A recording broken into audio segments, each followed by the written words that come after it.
¿Qué tal, chicos? En el vídeo de hoy vamos a empezar a aprender cómo se utilizan los futuros en inglés, y como hay hasta 6 tipos de futuros distintos, no quiero complicarlo demasiado y no quiero alargar este vídeo más de lo necesario, así que voy a dividirlo en 3 vídeos distintos. En el primer vídeo vamos a empezar a ver el will y el going to, que son los dos futuros que se utilizan más comúnmente. El will sería el equivalente a en español cuando decimos leeré, jugaré, veré, escribiré, es esa forma de hacer el futuro, mientras que el going to sería el equivalente a decir voy a, y la acción que sea, voy a jugar, voy a leer, voy a escribir. Así que vamos a empezar viendo cómo se forman oraciones en estos dos tiempos y, sobre todo, que esto es lo más importante, cómo saber cuándo hay que utilizar uno u otro, dependiendo de lo que vayamos a expresar. El will es bastante fácil, lo único que tenemos que acordarnos es de dos cosas. Que el will no cambia, es decir, el will se repite para todas las personas, y que después del will siempre va a ir un verbo. Siempre va a ir la acción que vayamos a hacer en el futuro. Pero, ¿cómo se pone el verbo? Siempre en infinitivo, es decir, la forma base. No hay que poner ni eses, ni eses, nada. Se pone el verbo tal cual es. Pues si es el verbo run, será run, si es write, write, si es watch, watch, lo que sea, no hay que añadir nada al final, simplemente se pone el verbo tal cual es. Y para hacer oraciones afirmativas, para decir que vamos a hacer algo utilizando el will, es muy sencillo. Siempre tenemos que seguir este esquema. Primero la persona, que va a hacer la acción, luego el will y luego la acción, o sea, el verbo tal cual es. Diríamos, por ejemplo, I will watch the match with you. Veré el partido contigo. Como digo, primero la persona, luego el will y luego ya la acción que vamos a ver, que es ver. He will come in the evening. He, la persona, el will y el verbo. They will regret the decision.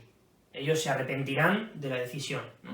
Pues sería they, persona, will y verbo. Siempre el mismo esquema. Para las negativas, también muy sencillo, lo único que hay que hacer es poner el not aquí, entre los dos verbos, entre el will y la acción. Y se puede poner will not o contraerlo y decir won't. I won't watch the match with you. No veré el partido contigo. Como veis, primero la persona y luego ya el will con el not, que se puede poner junto. He won't come in the evening, or they won't regret the decision. Él no vendrá por la tarde-noche, y ellos no se arrepentirán de la decisión. Y por último, para las interrogativas, para hacer preguntas utilizando el will, solo tenemos que recordar una cosa, que hay que cambiar el orden. Es decir, si nosotros en las afirmativas decimos they will regret, lo único que hay que hacer para hacer una pregunta es cambiar el orden de la persona y del will. Es decir, primero iría el will y luego la persona. Will he come in the evening? Vendrá por la tarde, como digo, primero el will y luego ya la persona. Primero el will y luego la persona, y ya la posición del verbo sí que no cambia. Will they regret the decision? Se arrepentirán de la decisión, y ya sabéis, las respuestas breves, las respuestas de sí o no. Si aquí la pregunta es con el will, ¿cómo será la respuesta? Pues con el will también. Will he come in the evening? Yes, he will, or no, he won't. Will they regret the decision? Yes, they will, or no, they won't. Y como siempre, si quisierais hacer alguna pregunta para pedir información adicional, pues por qué, cuándo, dónde, cómo, iría aquí delante. When will he come in the evening? ¿Cuándo vendrá por la tarde? Will they regret the decision? Why will they regret the decision? ¿Por qué se arrepentirán de la decisión? Y para hacer oraciones con el going to, lo mismo, lo único que tenemos que hacer es seguir el orden. ¿Qué orden? Pues siempre, primero la persona, luego la forma del verbo to be que corresponda, que tiene que coincidir con la persona que estamos utilizando, luego el going to, siempre igual para todas las personas, y luego el verbo. El verbo tal cual es, no hay que añadir ese ni ese, aunque estemos hablando en tercera persona del he, como veis no se añade ni ese ni es. Si el verbo es give, pues será give, igual para todas las personas. Diríamos entonces, por ejemplo, I'm going to play basketball next week. Voy a jugar al baloncesto la semana que viene. Primero la persona, luego la forma del verbo to be, ya sabéis que se puede juntar, podéis decir I am o I'm. Normalmente se suele poner contraído, excepto si es un documento importante, un escrito formal, o si queréis poner énfasis en lo que estáis diciendo. Si queréis realmente darle importancia a lo que estáis diciendo, muchas veces se pone separado para darle más pausa a cada palabra que decís. I am going to play basketball. Voy a jugar al baloncesto, si quieres realmente dar énfasis a lo que estáis diciendo. Luego el going to y luego el verbo. Siempre igual, recordad que no se os puede olvidar el to be. Y si os parece mucho esto, como podéis ponerlo junto, en lugar de 4 pasos lo podéis recordar como si fuesen 3.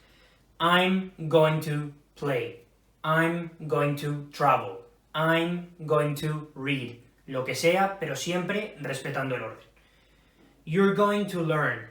Primero la persona, luego la forma del to be que corresponde, luego el going to y luego ya la acción principal, aprender. You're going to learn Chinese. Vas a aprender chino. He's going to give me money. Va a darme dinero, ¿no? El mismo orden. Persona, to be, going to y la acción. En las negativas, muy sencillo también, lo único que tenemos que hacer es poner el not aquí, entre la forma del to be y el going to. I'm not going to play. Eso es lo único que hay que hacer. Ya sabéis que podéis ponerlo así, you're not going to play, o you aren't going to play. He's not going to play, o he isn't going to play. Cualquiera de esas dos formas está bien, y también, como he dicho antes, podéis ponerlo separado. Y en las preguntas, como ocurre en muchos tiempos verbales, lo único que tenéis que hacer es cambiar el orden. ¿Qué orden? Pues la persona con el verbo que va después. Es decir, aquí pasaría el verbo to be a ir delante y la persona en segundo lugar. Si en la frase afirmativa es he's going to give, pues en la pregunta sería is he going to give? Is he going to give me money?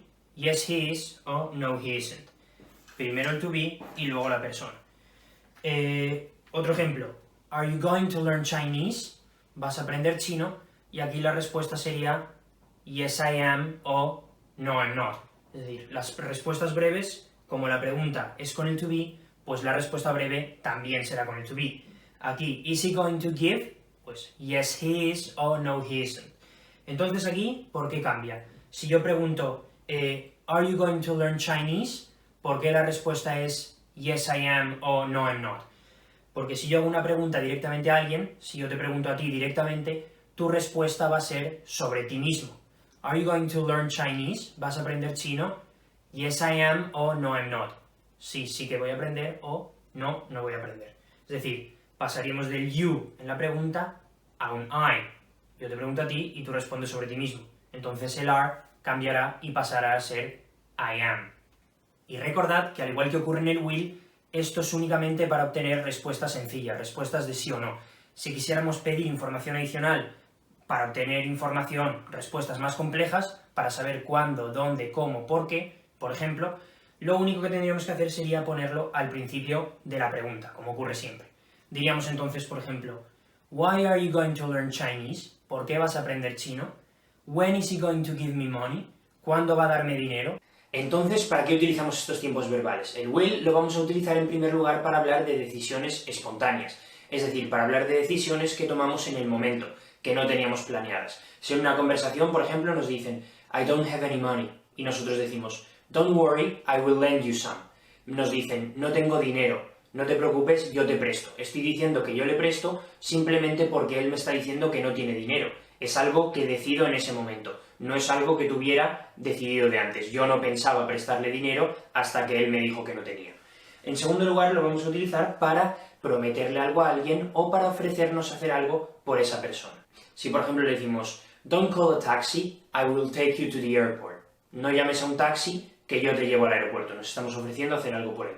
O si te digo I will give you your money back, I promise. Te voy a devolver el dinero, te lo prometo. Para todo ese tipo de situaciones vamos a utilizar el will. Y por último vamos a utilizarlo para dar nuestra opinión personal o para hacer una predicción. Si digo, por ejemplo, I think Portugal will win the World Cup. O si digo, I think it will rain tomorrow. Para todo ese tipo de situaciones podemos utilizar el will también. Por el contrario, el going to tiene dos usos principales. El primero es para hablar de planes e intenciones que nosotros tenemos. Y como veis, aquí se diferencia del primer uso del will. Por ejemplo, si digo, I'm going to visit Charlie next week. Pero no siempre tiene que ser un plan en una fecha concreta. Puede ser una intención que nosotros tenemos de cara al futuro, aunque aún no sepamos cuándo exactamente.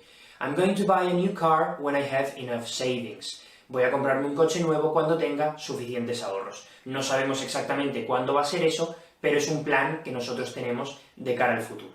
Y en segundo lugar lo vamos a utilizar para dar nuestra predicción, pero esta vez basada en información que nosotros tenemos o en observación, en lo que nosotros vemos. Por ejemplo, si decimos, It's very cloudy today. I think it's going to rain. Está muy nublado hoy. Creo que va a llover. Como veis, esto se diferencia del ejemplo que os he puesto aquí antes. Aquí estaba diciendo que yo pienso que va a llover, pero simplemente es mi opinión, no la estoy basando en nada. Y sin embargo aquí digo que creo que va a llover porque estoy viendo que está nublado y normalmente cuando está nublado llueve. Es decir, esa opinión, esa predicción que estoy dando, se basa en lo que yo estoy viendo, en esa información. Y por último vamos a ver un último ejemplo para que entendáis bien la diferencia entre el will y el going to. Si a nosotros nos dicen, you have to call your mother, tienes que llamar a tu madre, vamos a comparar dos posibles respuestas. La primera con el will, si decimos, por ejemplo, you're right, I'll call her tomorrow. Y la segunda si dijéramos, I'm going to call her tomorrow. ¿Qué diferencia hay entre una y otra? La primera, con el will, es que estamos diciendo que le vamos a llamar porque la otra persona nos lo está diciendo. Es decir, es algo espontáneo, algo que decidimos en ese momento. Nos lo dicen y entonces decimos, venga, sí, le llamo mañana. Y la segunda, con el going to, sin embargo, lo que estamos diciendo es que le vamos a llamar, pero ya le íbamos a llamar de todas formas. Es decir, lo teníamos ya pensado de antes, no es porque esa persona nos lo esté diciendo. Espero que os haya servido este repaso. Thank you so much for watching. As always, take care and have a great day.